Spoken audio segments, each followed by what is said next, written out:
जय हिंद दोस्तों, स्वागत है आप सभी का एक नए वीडियो में। इस वीडियो में हम लोग बात करेंगे ज्ञान बिंदु के द्वारा डेली टेस्ट सीरीज जो चलाई जाती है, जिसे हम लोग कवर करते हुए आगे बढ़ रहे थे, उसी में आज हम लोग कवर करेंगे सोशल साइंस का पोर्शन।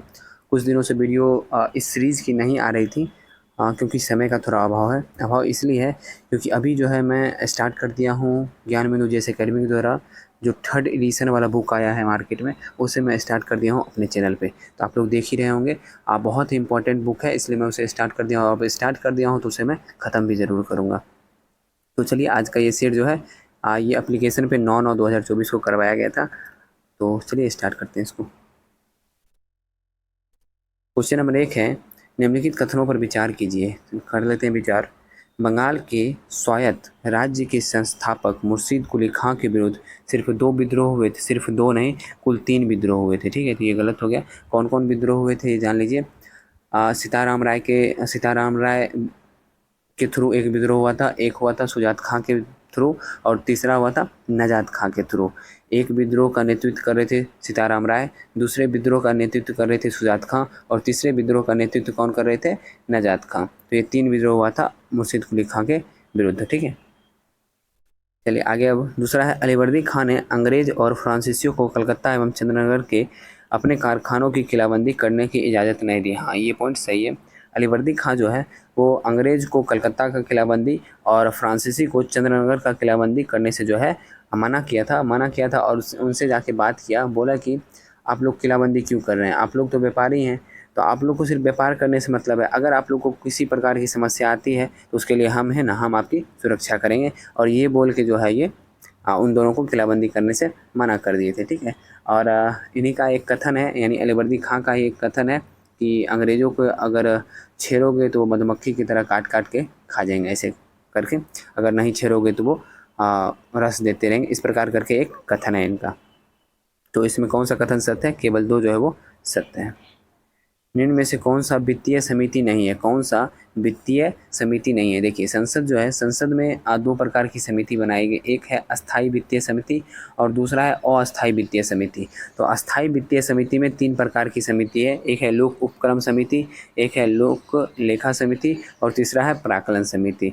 प्राक्कलन समिति में सिर्फ लोकसभा के सदस्य होते हैं 30, और इन दोनों में 22 सदस्य होते हैं, 15 लोकसभा के और 7 राज्यसभा के। ठीक है, तो एक ये समिति जो है, और ये तीनों जो है, ये तीनों के तीनों समिति जो है अस्थाई वित्तीय समिति के अंतर्गत आता है। लेकिन विशेषाधिकार समिति जो है ये वित्तीय समिति के अंतर्गत नहीं आता है। तो संसद सदस्यों के विशेषाधिकारों का हनन होता है जब किसी संसद सदस्यों के विशेषाधिकार का हनन होता है, तो विशेषाधिकार समिति उसे देखता है और उस पर जो भी निर्णय लेना होता है वो निर्णय लेता है।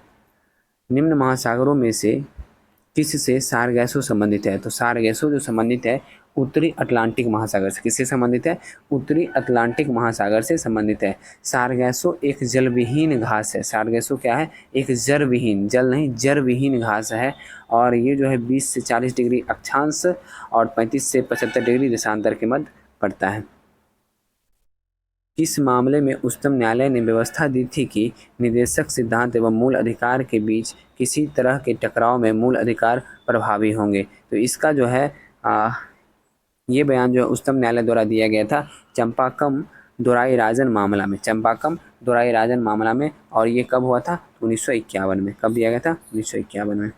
क्षेत्रीय परिषद के संबंध में निम्नलिखित में से कौन सा कथन असत्य है? ऑप्शन पढ़ लेंगे, पता चल जाएगा। क्षेत्रीय परिषद का उद्देश्य राज्यों, केंद्र शासित प्रदेशों तथा केंद्र के बीच सहभागिता तथा समन्वयता को बढ़ावा देना है। ये बिल्कुल सही है। केंद्र सरकार का गृह मंत्री क्षेत्रीय परिषद का अध्यक्ष होता है। ये भी सही है।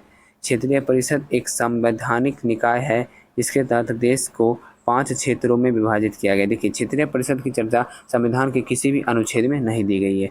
जिसका चर्चा संविधान के किसी अनुच्छेद में दिया गया है उसी को हम संवैधानिक निकाय कहते हैं। इसके अनुसार इसका जो है गलत है। क्षेत्रीय परिषद जो है अधिनियम द्वारा बनाया गया है, संवैधानिक अधिनियम द्वारा, और ये जो है संवैधानिक निकाय नहीं है बल्कि ये सांविधिक निकाय है। कौन सा निकाय है? सांविधिक निकाय है। ठीक है, तो यही गलत हो गया, और इसमें औसत ही पूछ भी रहा था।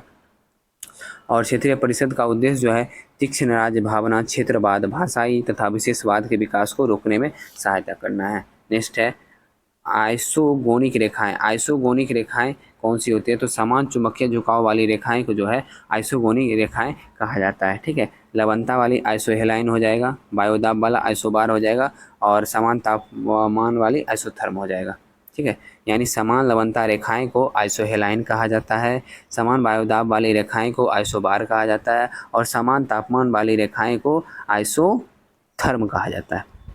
सितंबर 1924 में महात्मा गांधी ने 21 दिन का उपवास क्यों रखा था, तो सितंबर 1924 में जो महात्मा गांधी ने 21 दिन का उपवास रखा था वो जो है सांप्रदायिक दंगों के प्रायश्चित करने के लिए। किस लिए? सांप्रदायिक दंगे यानी हिंदू मुस्लिम में जो दंगा हो रही थी उसको प्रायश्चित करने के लिए रखा था। आपको मैं बता दूं कि इसका पीडीएफ चाहिए तो आपको टेलीग्राम ग्रुप में पेड ग्रुप से ज्वाइन होना पड़ेगा, जिसमें आपको इसका पीडीएफ प्रोवाइड करवाया जाता है। पीडीएफ के साथ साथ आपको अन्य भी चीज़ें प्रोवाइड करवाई जाती है। जैसे 2 ग्रुप बनाया हुआ है, एक ग्रुप है 11 रुपये का, एक ग्रुप है 31 रुपये का। ठीक है, तो 11 रुपये वाले ग्रुप में आपको पीडीएफ, ठीक है, जो आप अभी देख रहे हैं वो, अब प्लस जो मैं नोट्स बना रखा हूँ वो दूंगा, हैंड रिटेन नोट्स। और 31 वाले ग्रुप में जो है आपको मिलेगा पीडीएफ, जो पीडीएफ आप देख रहे हैं, प्लस में सर जो पढ़ाते हैं यानी रोशन आनंद सर और बिट्टू झा सर जो पढ़ाते हैं उसका ओरिजिनल वीडियो आपको ग्रुप में प्रोवाइड करवाया जाएगा। इसके लिए मैं बता दूं, ये जो 31 वाला ग्रुप में, इसमें आपको वीडियो हो सकता है कभी एक दिन बाद भी मिले, कभी एक दिन पहले भी मिले, मतलब पहले तो नहीं मिलेगा, मतलब एक दिन बाद, एक दिन, 1 से 2 दिन तक लेट हो सकता है। वैसे लेट हुआ नहीं है अभी तक सारा वीडियो जो है जैसे ही क्लास होता है उसके अगले दिन तक अपडेट कर दिया गया है। ठीक है, तो आप लोग को अगर ज्वाइन होना है तो टेलीग्राम पे मेरे से बात कर लीजिएगा। चलिए आगे बढ़ते हैं। पूना, अच्छा, ये महाराष्ट्र, अच्छा मराठा से संबंधित, हाँ ठीक है, बताते हैं इसके बारे में। पूना में क्या कहा जाता था मराठों को, ये पूछा गया है। तो पूना में जो है मराठों को कहा जाता था, पूना में मराठों को पेशवा, नेक्स्ट है, पूना में क्या कहा जाता था, पेशवा।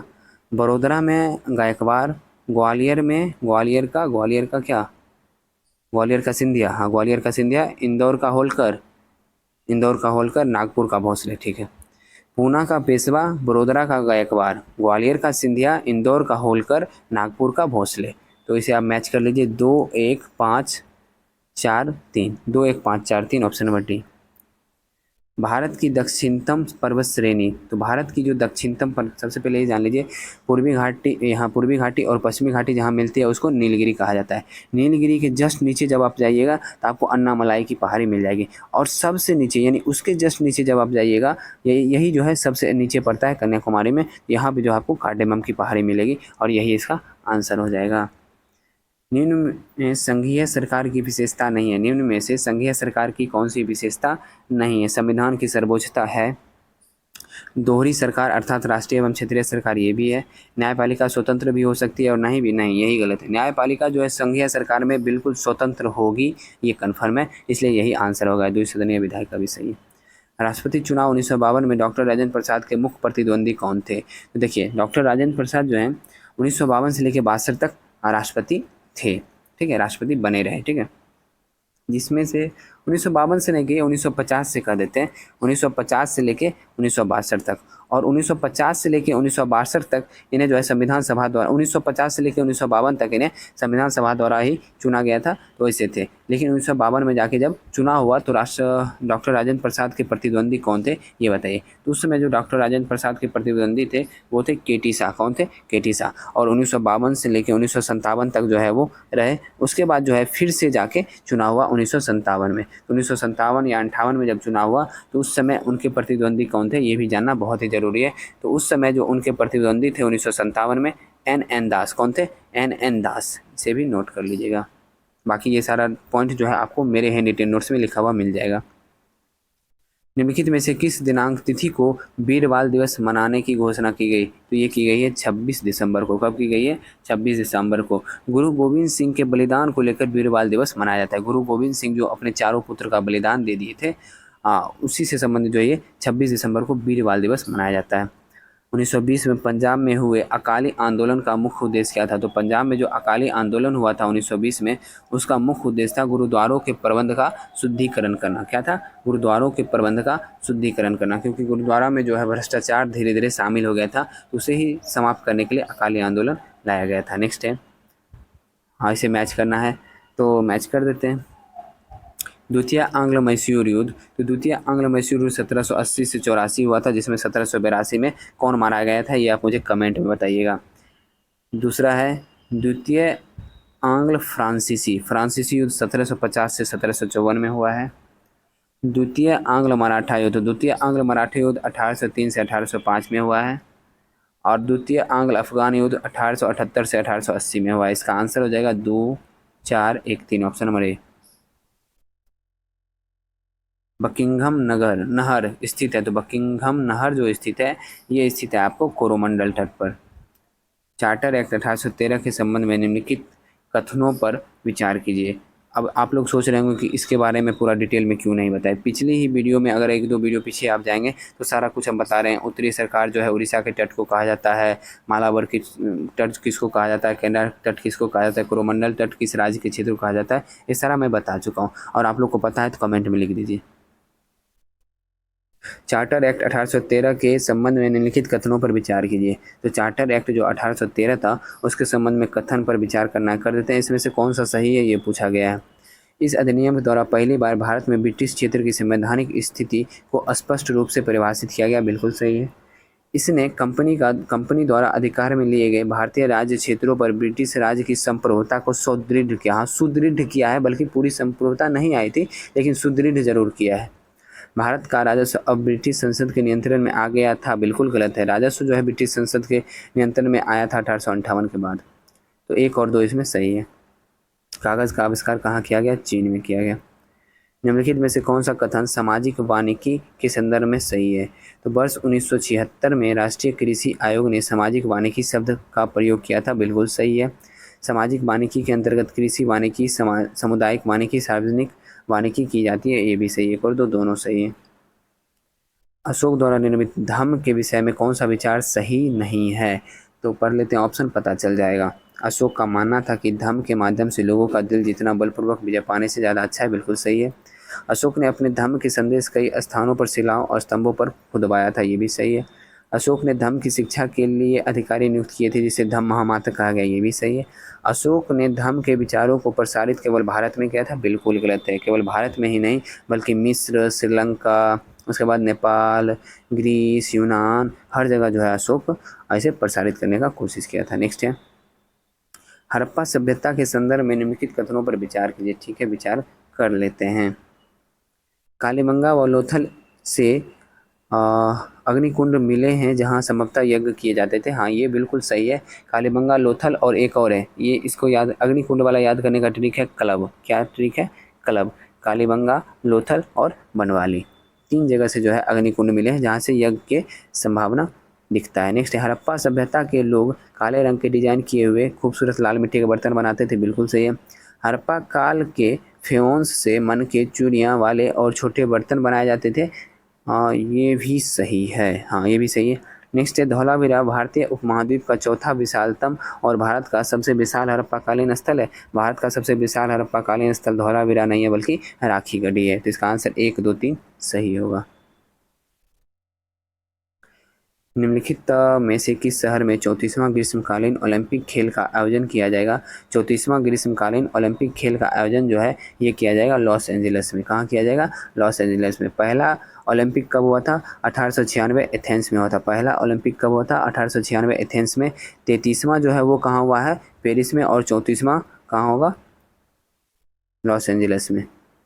नेक्स्ट है कोराडी थर्मल पावर स्टेशन उष्मीय शक्ति केंद्र कहाँ स्थित है? तो कोराडी जो थर्मल पावर स्टेशन है वह कहाँ स्थित है? वह स्थित है नागपुर में। ध्यान रखिएगा, कहाँ स्थित है? नागपुर में। निम्नलिखित में से कौन सा विधेयक राज्यसभा में प्रथम बार प्रस्तावित नहीं किया जा सकता है? तो राज्यसभा में प्रथम बार प्रस्तावित नहीं किया जा सकता है धन विधेयक। कौन सा विधेयक? धन विधेयक। बाकी जो है साधारण विधेयक, संविधान संशोधन विधेयक, राज्य पुनर्गठन विधेयक, ये तीनों जो है राज्यसभा में भी प्रथम बार प्रस्तावित किया जा सकता है। पेरिप्लस ऑफ द एथियन सी नामक पुस्तक किस भाषा में लिखी गई है? तो ये लिखी गई है किस भाषा में बताइए? ये लिखी गई है आपको यूनानी भाषा में। कौन सी भाषा में? यूनानी भाषा में, ठीक है। और इसके जो हैं लेखक वो अज्ञात हैं। तेलहर कुंड जलप्रपात बिहार के किस जिला में है? यह है कैमूर में। तेलहर कुंड जलप्रपात जो है बिहार के कैमूर जिला में है। जैन और बौद्ध धर्मों के संदर्भ में निम्नलिखित कथनों पर विचार कीजिए। तो जैन और बौद्ध धर्मों के संबंध में कथन जो है, दोनों धर्म अहिंसा के सिद्धांत में विश्वास करते थे, बिल्कुल सही है। दोनों धर्म ईश्वर और आत्मा को नहीं मानते थे, बिल्कुल गलत है। एक ईश्वर को मानते थे, एक ईश्वर को नहीं मानते थे, ठीक है। जैसे कि बौद्ध धर्म जो है ईश्वर को नहीं मानते थे, और जैन धर्म जो ईश्वर को मानते थे लेकिन अपने 24 तीर्थंकर से नीचे मानते थे, ठीक है। दोनों धर्मों में मध्यम मार्ग को समान रूप से माना गया नहीं। बौद्ध धर्म में मध्यम मार्ग को समान रूप से माना गया, लेकिन जैन धर्म जो है कठोर माध्यम चुना गया था, मध्यम मार्ग जो है नहीं चुना गया था। तो इसका आंसर केवल एक होगा। राष्ट्रीय कोशिका विज्ञान केंद्र कहाँ स्थित है? तो राष्ट्रीय कोशिका विज्ञान केंद्र जो स्थित है पुणे में स्थित है। मशहूर पेंटिंग दमयंती के चित्रकार कौन है? इसके चित्रकार हैं राजा रवि वर्मा।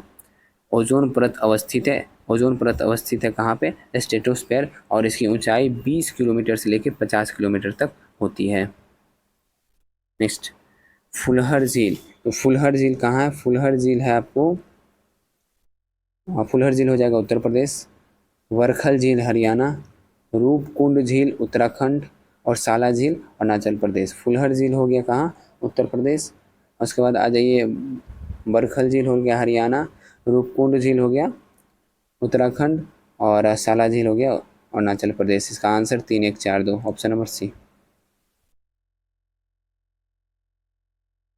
भारतीय संविधान के किस अनुच्छेद के अनुसार उपराष्ट्रपति राष्ट्रपति के रूप में कार्य अथवा कृत्यों का निर्वहन करता है? तो ये हो जाएगा अनुच्छेद, कौन सा अनुच्छेद हो जाएगा बताइए? अनुच्छेद 65। किसके अनुसार? अनुच्छेद 65 के अनुसार। और अनुच्छेद 64 में क्या है, अनुच्छेद 63 में क्या है, ये आप मुझे कमेंट में बताइएगा। बहुत आसान सा पॉइंट है, कमेंट में जरूर बताइएगा। कोसी नदी गंगा में कहाँ पर मिलती है? तो कोसी नदी जो है बिहार के कटिहार के कुर्सेला में गंगा से मिलती है। बिहार के निम्नांकित जिला में से कौन सा बिहार के नक्शे पर सर्वाधिक पूरब में है? तो सर्वाधिक पूरब में अगर आपसे पूछा जाए तो सर्वाधिक पूरब में हो जाएगा किशनगंज। क्या हो जाएगा? किशनगंज। अगर आपसे पश्चिम में पूछा जाए, पश्चिम में हो जाएगा कैमूर। पश्चिम में क्या होगा? कैमूर। अगर आपसे उत्तर में पूछा जाए, उत्तर में हो जाएगा पश्चिमी चंपारण, ठीक है। और पूरब में, उत्तर के बाद नीचे आ जाइए, दक्षिण में पूछा जाए तो दक्षिण में हो जाएगा गया, ठीक है। राष्ट्रगीत वंदे मातरम का कांग्रेस के अध्यक्ष द्वारा किस कांग्रेस अधिवेशन में विरोध किया गया था? तो ये जो विरोध किया गया था, ये विरोध किया गया था आपको काकीनाडा अधिवेशन 1927 में। कब? काकीनाडा अधिवेशन 1927 में। और इसकी अध्यक्षता कर रहे थे मोहम्मद अली। कौन कर रहे थे? मोहम्मद अली, ठीक है। नेक्स्ट, भारत की बुलबुल या नाइटिंगेल ऑफ इंडिया किसे कहा जाता है? सरोजनी नायडू को। नाइचो किस देश की प्रमुख गुप्तचर संस्था है? तो नाइचो जो है वो जापान की प्रमुख गुप्तचर संस्था है। निम्नलिखित में से कौन सा कथन भारत के उपराष्ट्रपति चुने जाने की अर्हता के संबंध में सही नहीं है? तो भारत का नागरिक होना चाहिए, सही है। 35 वर्ष की आयु पूर्ण कर चुका होना चाहिए, ये भी सही है। लोकसभा का सदस्य निर्वाचित होने के लिए अर्हित हो, बिल्कुल गलत है। यहाँ होना चाहिए राज्यसभा, ठीक है। यही गलत है, ऑप्शन नंबर सी। वह कोई लाभ पद धारण नहीं करता, ये भी सही है। भारत छोड़ो आंदोलन की एक मुख्य विशेषता निम्नलिखित में से कौन सी है? तो देख लेते हैं मुख्य विशेषता कौन सी है। इस आंदोलन में स्त्रियों ने प्रमुख भूमिका निभाई, गलत है। आंदोलन के दौरान महाराष्ट्र के नासिक एक महत्वपूर्ण क्षेत्रीय आधार, बिल्कुल गलत है। यह जमींदार विरोधी हिंसा, ये भी गलत है। भारत के विभिन्न भागों में यह समानांतर सरकार के उभार के रूप में चिन्हित हुआ, हाँ ये सही, ऑप्शन नंबर डी। नेक्स्ट है, कुबत उल इस्लाम मस्जिद पूर्व में क्या था? तो कुबत उल इस्लाम मस्जिद जो है पूर्व में विष्णु मंदिर था। क्या था? विष्णु मंदिर था। बरमूडा त्रिभुज अवस्थित है, तो बरमूडा त्रिभुज जो अवस्थित है वो अवस्थित है उत्तर पश्चिमी अटलांटिक महासागर में। कहाँ स्थित है? उत्तर पश्चिमी अटलांटिक महासागर में। भारत में प्रधानमंत्री जो है राष्ट्रपति के द्वारा नियुक्त किए जाते हैं। क्या किए जाते हैं? राष्ट्रपति के द्वारा नियुक्त किए जाते हैं।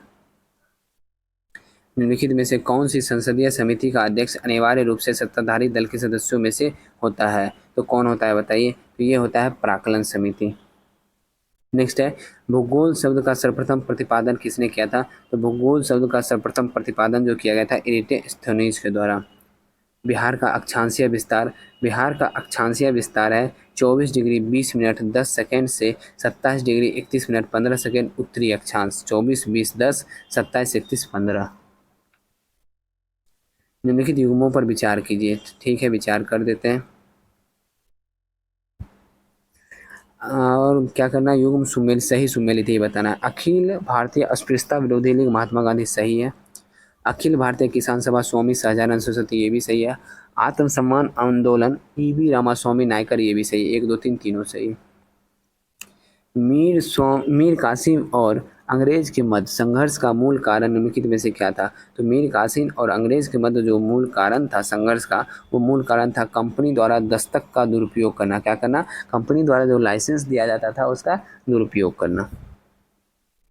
सिक्किम का भारत में विलय किसने किया? तो सिक्किम का जो है भारत में विलय किया था लॉर्ड डलहौजी ने। राजा रणजीत सिंह ने किस स्थान पर अदालत आला की स्थापना किया था? तो राजा रणजीत सिंह जो है वो किया था अदालत आला की स्थापना कहाँ पे किया था? ये किया था लाहौर में। कहाँ? लाहौर में। भारत में नियोजित विकास का विरोध किसने किया था? तो नियोजित विकास का विरोध जो है महात्मा गांधी ने किया था। किसने किया था? महात्मा गांधी ने किया था। अंतर्राष्ट्रीय परमाणु ऊर्जा एजेंसी IAEA का मुख्यालय अवस्थित है कहाँ? इसका मुख्यालय वियना ऑस्ट्रिया में। कहाँ है? वियना ऑस्ट्रिया में। आज का सेट यहीं समाप्त हो रहा है। आशा करता हूँ सेट पसंद आया होगा। सेट पसंद आया है वीडियो को लाइक कर दीजिए। चैनल पे नए आए हैं चैनल को सब्सक्राइब कर लीजिए। इसका PDF चाहिए टेलीग्राम पे आके मैसेज कीजिए। मैंने आपको स्टार्टिंग में बता दिया किस प्रकार से आपको PDF मिलेगा। ठीक है, चलिए मिलते हैं नेक्स्ट वीडियो में। जय हिंद।